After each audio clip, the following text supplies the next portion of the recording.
Hey everybody, Harris O'Malley from DrNerdLove.com. We can all agree that dating and trying to get better at dating can be a trash fire. Part of what makes it so frustrating is that a lot of times you have no idea what you're doing wrong. The only thing that you need to figure out is the one thing that you need to do differently so that you can finally get over your particular hump or sticking point. That's usually when you turn to people who presumably have figured things out, and try to get their advice as to just what it is that you're doing wrong or that you need to change. The problem is that lots of times, whether it's our peers, our parents, or just strangers on the internet, their advice is frequently riddled with unproductive cliches that are less than useless and occasionally objectively awful. Now we're gonna pause here so that you can get all the jokes out of your system.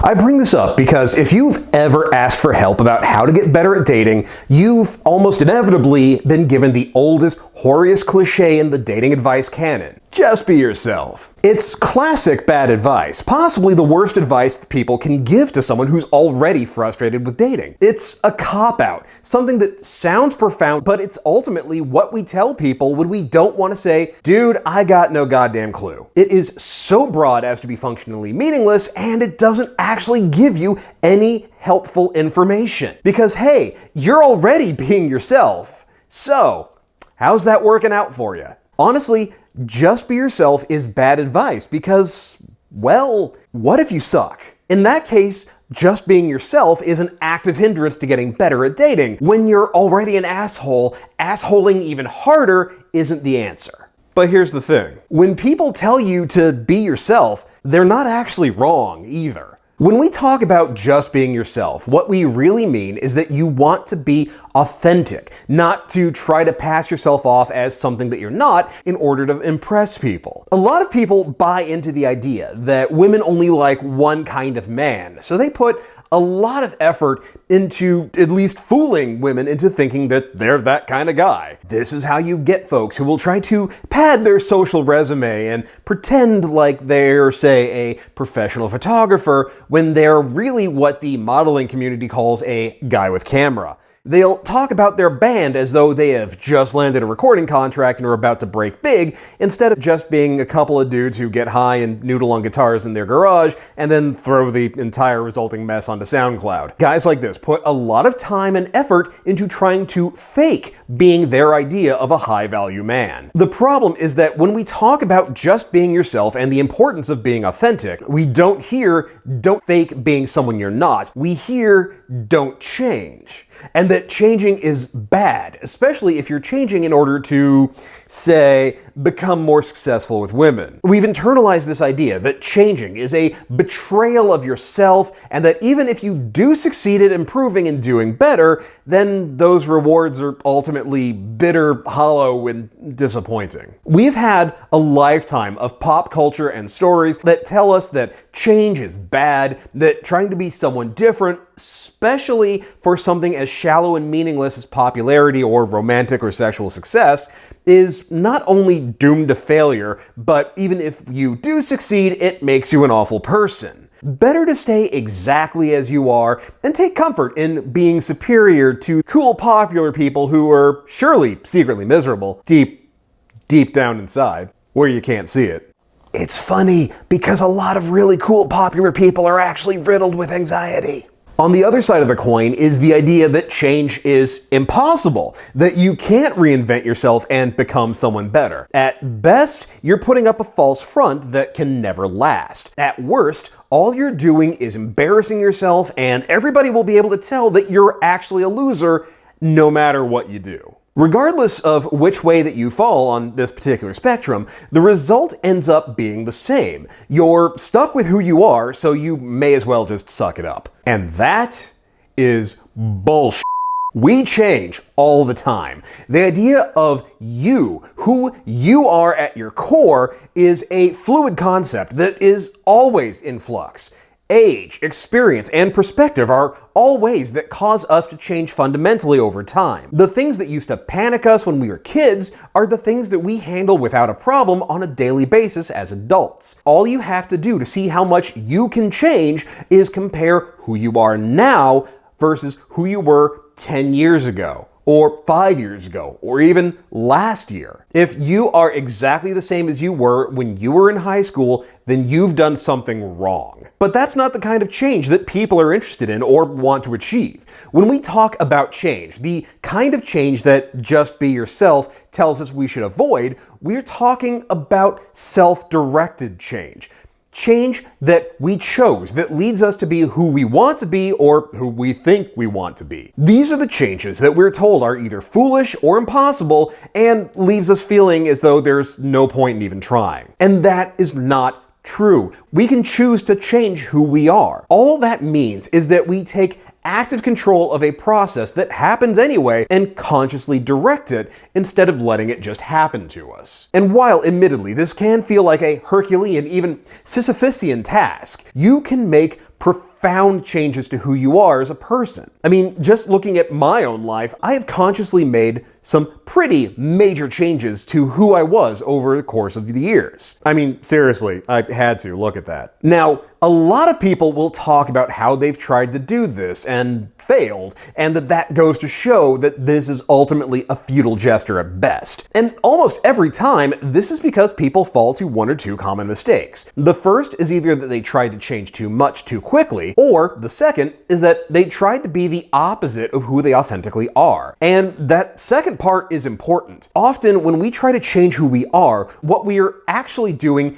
isn't changing so much as trying to graft someone else's personality onto ours. It's the idea that you aren't attractive, so you need to become someone else. Not surprisingly, this tends to fall in line with the idea that there's only one way to be attractive. This is a classic example of a self-limiting belief, born out of bullshit observations like how women only like bad boys. You're holding these beliefs because you're only giving credence to the success of the people who you think are not like you. When we make this mistake, when we try to just force someone else's life and personality onto ourselves, what we're often doing isn't changing so much as just mimicking the personalities and behaviors of the people that we think we're supposed to be like. This is especially common in the pickup artist scene, where guys are frequently taught to fake being the kind of man they think women want through the use of routines, canned material, and pre-written strategies, treating socialization like a if-then flowchart. But because you're just trying to borrow someone else's personality, what happens is that you end up acting in a manner that's incongruent with who you are. Your behavior just doesn't fit you. It's the social equivalent of wearing that brand new Edgar suit. There's just something off about it that feels unsettling. I have seen this in action as recently as last week, watching a guy run old school mystery method routines on a bartender at the restaurant I was eating at. As much as he clearly had practiced his patter in the mirror, it came off more like someone trying to pitch a multi-level marketing scheme instead of a real social interaction. But oddly enough, that artificiality is part of what draws people to it. It feels like the answer because it's supposed to be faster and easier than actually putting in the work to learn how to do things differently. You've got rules and scripts and examples to follow that will supposedly guide you and get you the results you want. But what actually ends up happening is that you're really putting up barriers between you and the people that you're trying to interact with. You have that layer of artificiality that gets in the way. This is where authenticity, that whole just be yourself thing, comes in. You want to find the ways to change that are in line with who you actually are, not ways that conflict with it. You can make adjustments. Someone who's shy can learn to be more confident, someone who's withdrawn can learn to be more outgoing. But if you're someone who's relatively calm and laid back, you're not going to have much luck trying to become the loudmouth class clown who's always at the center of attention. This is why changing yourself isn't about turning into an entirely different person. It's about finding, fostering, developing, and expressing the qualities and personality traits that you want to create in yourself in ways that are authentic to who you actually are. For example, if you want to become more charismatic and charming, you don't have to act like George Clooney and Out of Sight. There are many different ways to be charming and likable, from being cool and snarky to the enthusiastic human golden retriever to the guy who's quiet and intense. If you ever watch any Avengers press junkets, you can see how different Chris Evans is from Robert Downey Jr. and how different Robert Downey Jr. is from Anthony Mackie. While their personalities are all radically different, they're all insanely charismatic in their own way that lines up with who they are. So, with that in mind, how do you start changing to become who you want to be? Well, the first thing is that you need to recognize that many times we define ourselves by what we assume are our limitations. We think that we're the kind of person who doesn't do X, Y, or Z, so we don't. But that doesn't mean that we can't. It just means that we won't, that we choose not to. Part of changing who you are is that you have to challenge your beliefs and your limitations by forcing yourself out of your comfort zone and repeatedly trying and testing the things that you think are off limits to you. Not just once, but repeatedly, over and over again. After all, nobody learned how to walk, ride a bike, play an instrument, or shoot a basket perfectly on their first try. A lot of times, the things that hold you back are just the assumption that you can't do it, and so you quit trying. As much as I dislike the pickup community, I can't deny that having been part of it made a huge difference in my life. All the time that I spent going out doing cold approaches forced me to confront my beliefs that I wasn't the kind of guy who could just talk to women. That belief kept me from ever trying in the first place, and as a result, I never developed the skills that would let me be socially successful the way that I am today. That's important to keep in mind because you and your sense of self isn't an immutable concept. You're a series of habits and behaviors. Changing who you are is about changing those habits, breaking old ones, cultivating new, more positive ones. According to studies, on average, it takes approximately 2 months for a new behavior to become automatic. Keep in mind, that's on average. Sometimes it can take even longer, even up to 254 days. But here's the great thing, even if you're falling on the longer side of the bell curve, that means that you can learn how to be different in less than a year. But that requires more than just wanting it to happen. You have to take active control to make changes. You want to pick specific traits that you want to change, and specificity is important because broad and general goals are impossible to implement. It's the difference between I want to get healthier and I want to train to run in a marathon by the end of the year. Having a specific goal means that you can work on building habits and exercises that will help you get there. And that's the next step.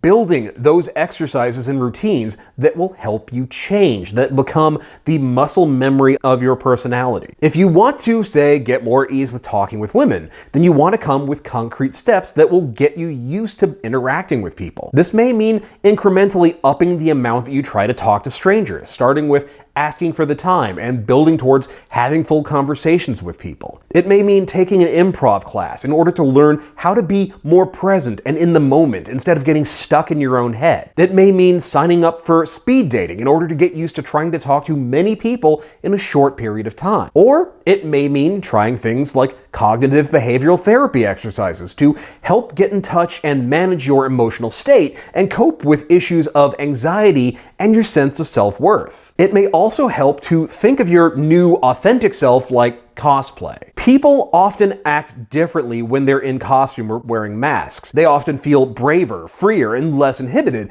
because in that outfit or in that mask or in playing that role, they've given themselves permission to be free from the expectations and definitions that they've assigned to themselves. They're allowed to let go of who they think they're supposed to be and act without challenging their internal definition of who they are. When the costume or the mask or the role that you put on is this new and improved version of yourself, this authentic version of yourself, you're giving yourself the chance to discover who you can be without getting hung up on who you think you are. And the longer that you wear that particular mask, the more it becomes part of you, and the more it becomes your muscle memory. That's how you fake it till you make it. But if you're going to change, you need to understand that you're not going to be able to make these changes overnight. You need to think about this like training for a marathon, or becoming a concert violinist, or getting your black belt. This isn't a sudden massive shift that happens over the span of a week,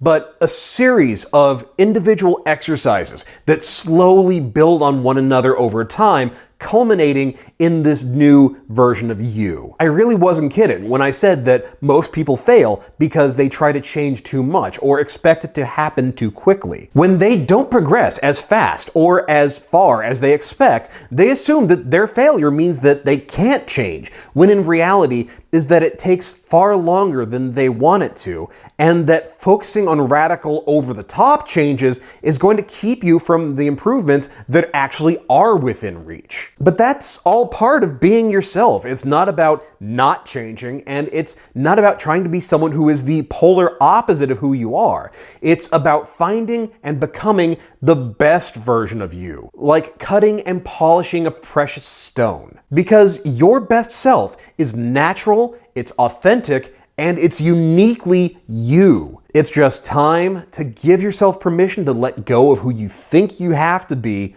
and become the person that you need to be.